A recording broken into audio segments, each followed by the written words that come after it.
அனைவருக்கும் எனது காலை வணக்கம். என் பெயர் மூல்ஃபா. நான் 4ஆம் வகுப்பு ஆ பிரிவில் படிக்கின்றேன். என் பள்ளியின் பெயர் பிருந்தாவன் மழலையர் மற்றும் தொடக்கப்பள்ளி. அன்றாட வாழ்வின் அறிவியலின் பங்கு. இன்றைய காலத்தில் மனித வாழ்வு அறிவியலுடன் பிணைந்திருக்கிறது. அறிவியல் வளர்ச்சியின் காரணமாக மனித வாழ்விலும் நவீன மாற்றங்கள் நிகழ்ந்து வருகின்றன. உணவு, உடை, தொழில், பயணம் என எல்லா துறைகளையும் அறிவியல் ஆக்கிரமித்துள்ளது என்றே சொல்ல வேண்டும். ஆதிகால மனிதன் உணவுப் பண்டங்களை பச்சையாகவே உண்டு வாழ்ந்து வந்தான். ஆடை அணியாமல் விலங்கினத்தோடு காடுகளை பகிர்ந்து கொண்டே வாழ்ந்து வந்தான். ஆனால் அவர்களின் மரபில் வந்த நாம் இன்று விண்ணில் பறக்கின்றோம், நிலவில் கால் பதித்து விட்டோம். மனிதனுடைய இந்த முன்னேற்றத்திற்கு காரணமாக இருப்பது அறிவியலின் வளர்ச்சியாகும். போக்குவரத்து துறை நெடுந்துளைவு என்றாலும் நடந்தே சென்ற நிலை மாறி இன்று போக்குவரத்து துறையில் பல புதுமைகள் வந்துவிட்டன. மிதிவண்டி, மோட்டார் சைக்கிள், பேருந்து, புகைவண்டி, கப்பல், ஆகாய விமானம் போன்றவையெல்லாம் போக்குவரத்து துறையில் அமைந்த அறிவியல் அற்புதங்களாகும். இவை அனைத்தையும் விட வியக்கத்தக்க வகையில் விண்ணில் பறக்கும் ராக்கெட்டுகளும் கண்டுபிடிக்கப்பட்டுவிட்டன. எவரும் செல்ல முடியாது என்று கூறப்பட்ட நிலவில் இறங்கிவிட்டோம். செவ்வாயில் குடியேறப் போகின்றோம். இப்படி வியத்தகு சாதனைகள் எல்லாம் அறிவியல்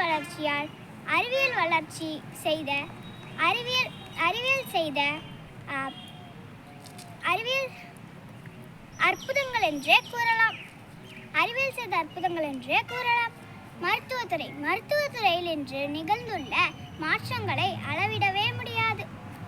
காலரா, அம்மை போன்ற கொடிய நோய்களை ஒழிக்க மருந்துகள் கண்டுபிடிக்கப்பட்டுவிட்டன. கருத்தடை, செயற்கை முறை கருத்தரித்தல், பிளாஸ்டிக் அறுவை சிகிச்சை போன்ற மருத்துவ சிகிச்சை எல்லாம் அறிவியல் வளர்ச்சியின் காரணமாக நமக்கு கிடைத்த வரப்பிரசாதங்களாகும். உடல் உறுப்புகள் சேதமானால் மாற்று உறுப்புகள் பொருத்தும் மருத்துவ சிகிச்சை இன்று பரவலாக நடைபெற்று வருகிறது.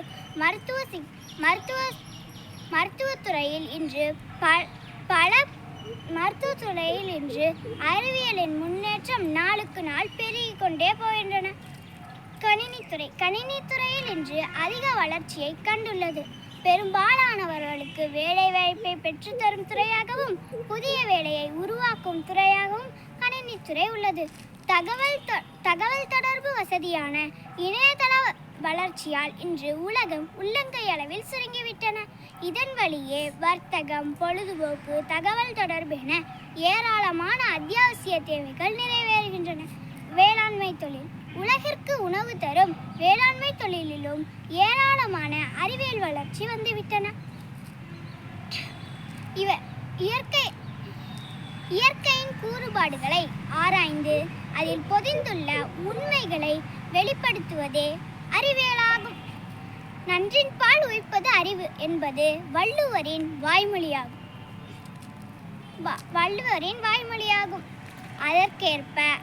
அதற்கேற்ப அறிவியலை நலம் பயக்கும்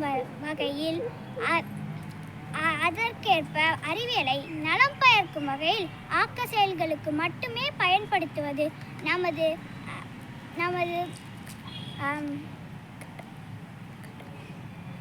கடமையும் அறிவுரையும் ஆகும். நன்றி, வணக்கம்.